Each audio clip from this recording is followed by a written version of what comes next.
Video.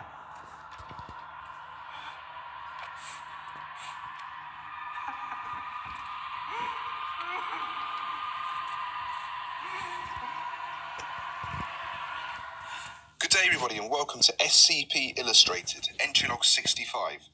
After weeks of waiting, SCP-096 is here, and that is what we will be looking at today. I've already done SCP-096, however, given how much I've learned and developed over the past year, I wanted to have another crack at this and bring some better production value to such an iconic SCP. Bubble things. So please note that this is a Euclid level SCP, and anyone that knows SCP-096 should know to expect blood, violence, and dismemberment. And without any further ado, let's just get straight into this. They're not metal.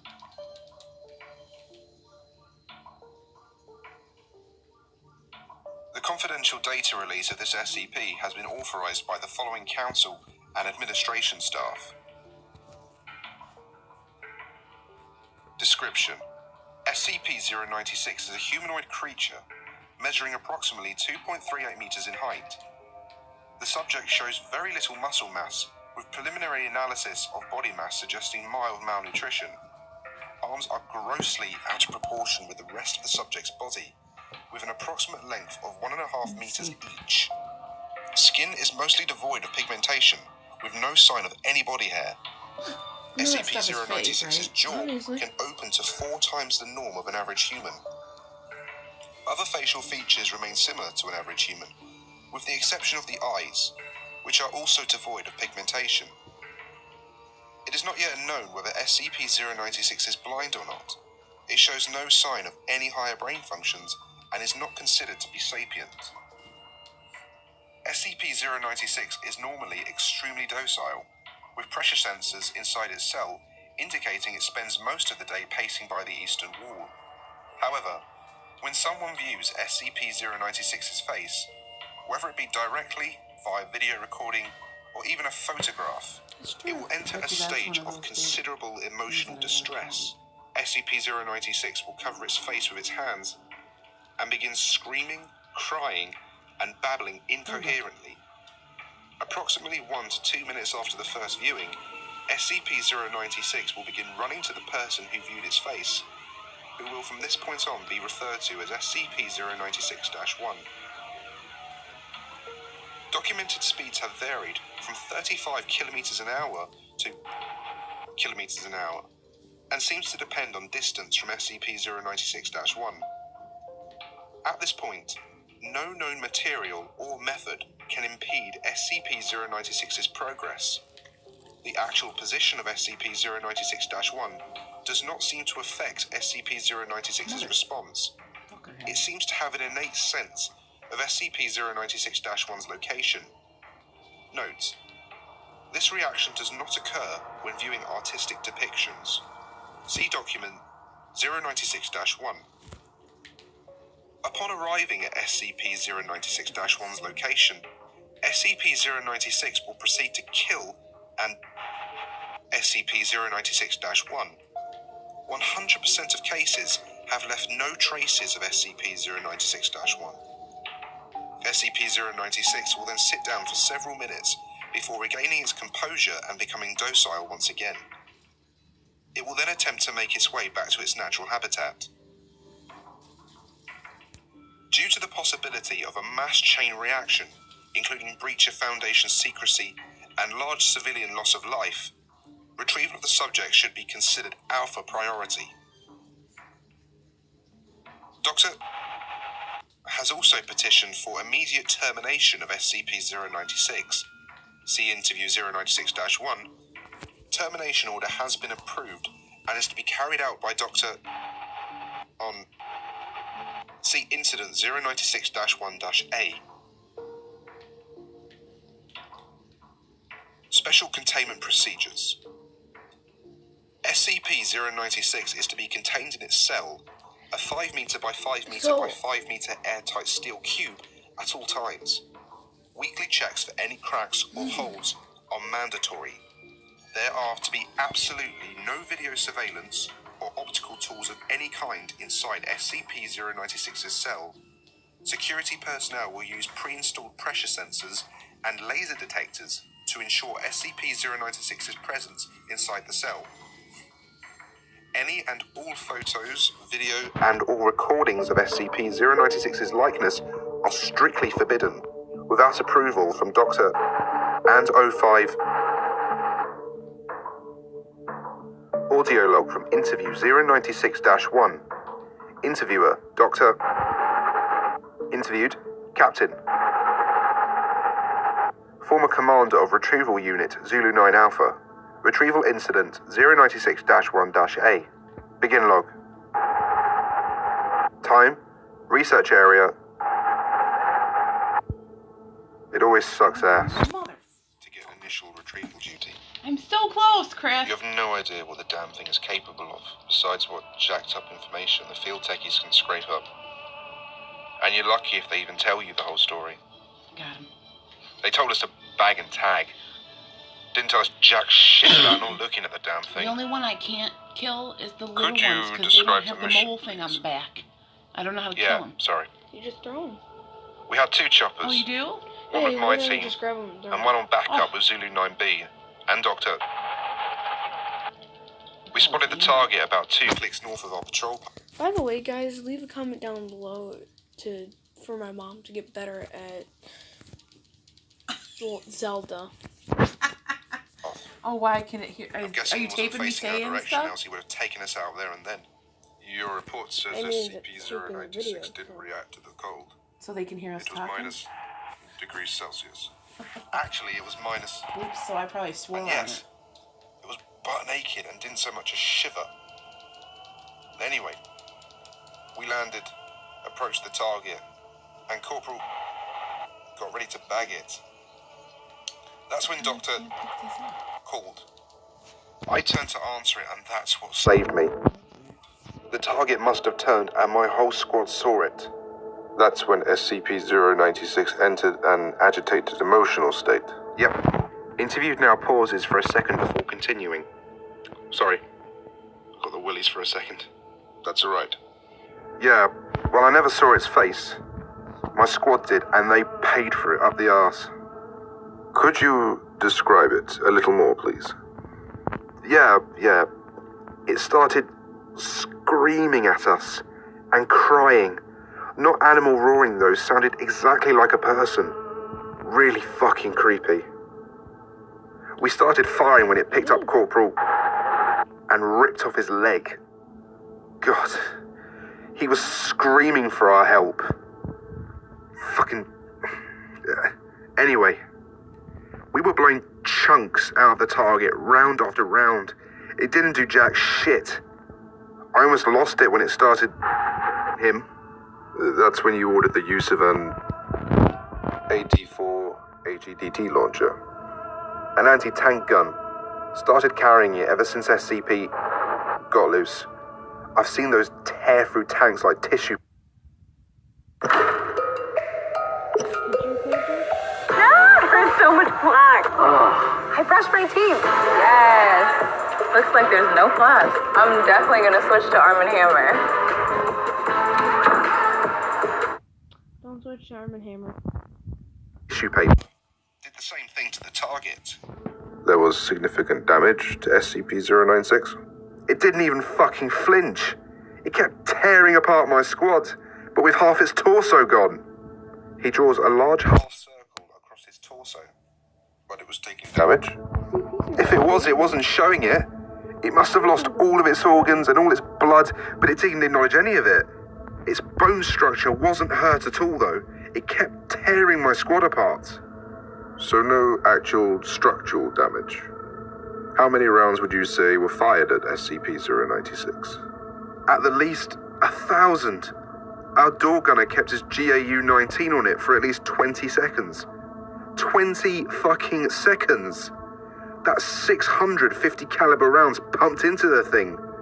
Might as well have been spitting at it. This is when Zulu 9B arrived. Yeah, my squad was gone.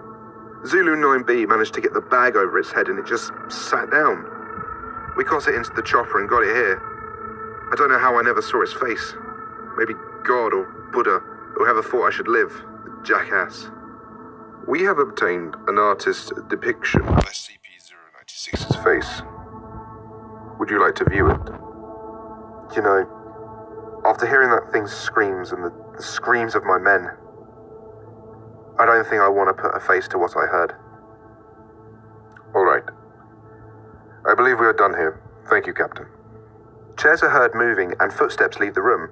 Captain is confirmed to have left interview room 22.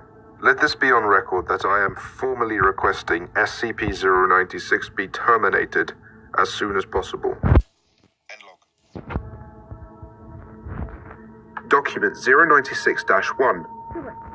Documentation 096-1 of Experiment 096-1. Experiment 096-1 is headed by Dr. Dan. Purpose is to test SCP-096's abilities while obtaining complete physical description of SCP-096. D-9031 is a 32-year-old convicted felon and former tattoo artist. D-9031 is placed inside bathysphere 303 Alpha, which is then lowered into the Tonga Trench off the coast of New Zealand. Position is approximately kilometers from SCP-096's temporary containment cell at site. The following was recorded via video surveillance inside bathysphere 303 Alpha, between it and Dr. Dan's control site on the New Zealand mainland. Bathysphere 303 Alpha reaches final depth of 10,800 meters. It stopped. What now? Do you feel fine? No sickness, anything? My ears hurt. That should be expected. Now, on your left should be a steel container. Open it, and there will be a manifold folder holding several photographs. Open it, and describe the first photograph, please. D-9031 complies. The camera is located so the photograph cannot be seen. Nothing. It's an empty cell. Thank you. Please set this photograph face down in the receptacle to your right, and look at the next photograph. It's the same cell, but there's a foot in it, I think. Describe it, please. It's pale and bony. Sort of creepy, actually. Place the photograph in the receptacle face down, and look at the next one. Okay. Oh, shit! Describe the photograph. It's I don't know, some creepy-ass person. Describe the photograph, please. Hell, man, he's pale, has wide eyes, and something fucked up happening with his mouth. What the hell is this thing? At this point, approximately 1332 standard time, Dr. Dan and Experiment Control is notified that SCP-096 has breached containment.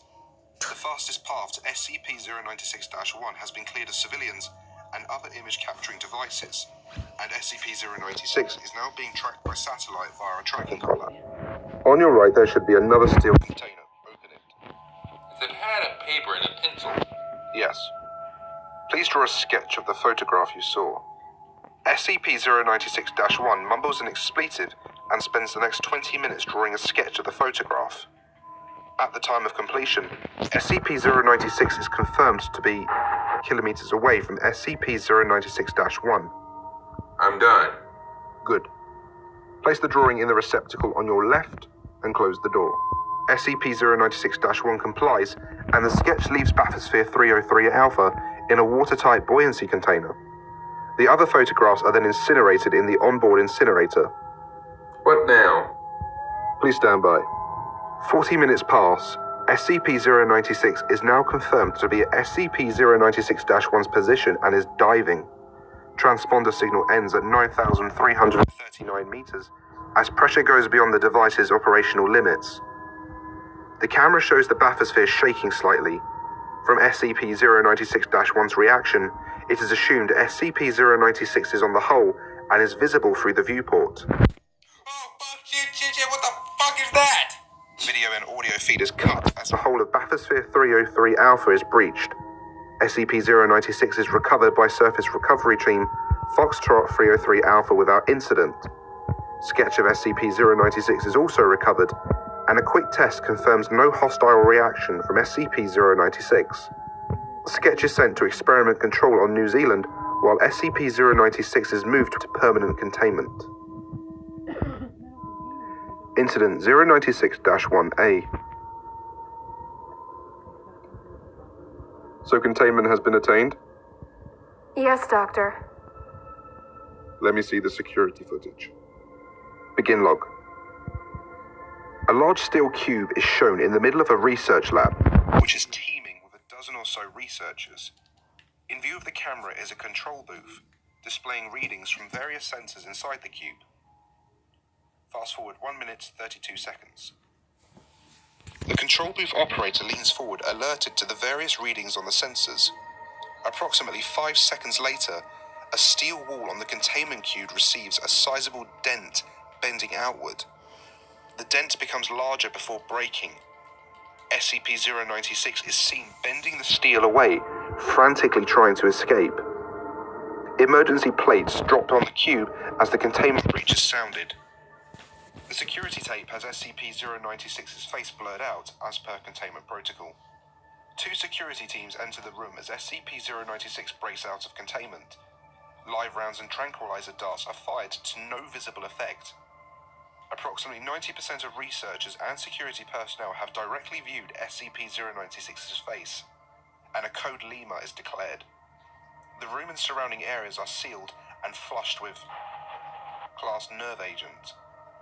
Approximately 2 minutes later, SCP-096 breaches research site and travels kilometers an hour through the outside desert, traveling end log. Echo Romeo Actual was assigned to immediate containment breach. When we realized just how big a breach we were dealing with, we were completely overwhelmed. Funny how even the best and brightest minds in the world can be so unprepared. So you are saying it is your own fault? Absolutely not. This was a new discovery in SCP-096's behavior. We had no way to know, and we are lucky it did not turn into an XK. Begin log. You know what? An Helm cam footage from ERA. K is no. So guys, the next K class extinction event is where if SCPs can break out of their containment and they cause like America to fall and stuff, like a apocalypse scenario, that's called an XK class extinction scenario. So it ends the world? Basically. We've actually Footage from stopped inside a UH-60 shows SCP-096 on the desert floor, moving at considerable speed. This is Echo Romeo Actual. You got your own car with your own insurance. Thanks, Steph. No more driving that old hand-me-down. Surprise! No, I just I'm don't. not gonna get a date in. We have visual of the target at knots and increasing. ERA-1 listens to the radio as orders, identified as coming from Dr. Dan, are relayed. SCP-096 can be seen slowly gaining speed. ERA-1 motions off camera. ERA-3 appears holding a modified XM500 anti-material rifle. 2 shots are fired. The first misses and the second hits SCP-096 in the lower leg. SCP-096 stumbles but recovers. Speed change is insignificant. Like I said, that rocket's gonna, if it can tear Repeat, things like no tissue effect paper, on target. it's gonna ERA-1 do mentions nothing to ERA-3 again. ERA-3 fires 3 more shots. The first 2 miss and the third hits SCP-096 in the head. SCP-096 falls, skids and rolls several times, reducing its speed minimally. SCP-096 rolls to its feet and continues unabated. Camera pans up to see 8 V-22 Ospreys belonging to MTF TAU-1 flying overhead and past the helicopters on the same outbound vector as SCP-096. Camera cuts out. End log. Begin log. Video interview log 096-1A. Dr. Alexei appears very calm, determined, and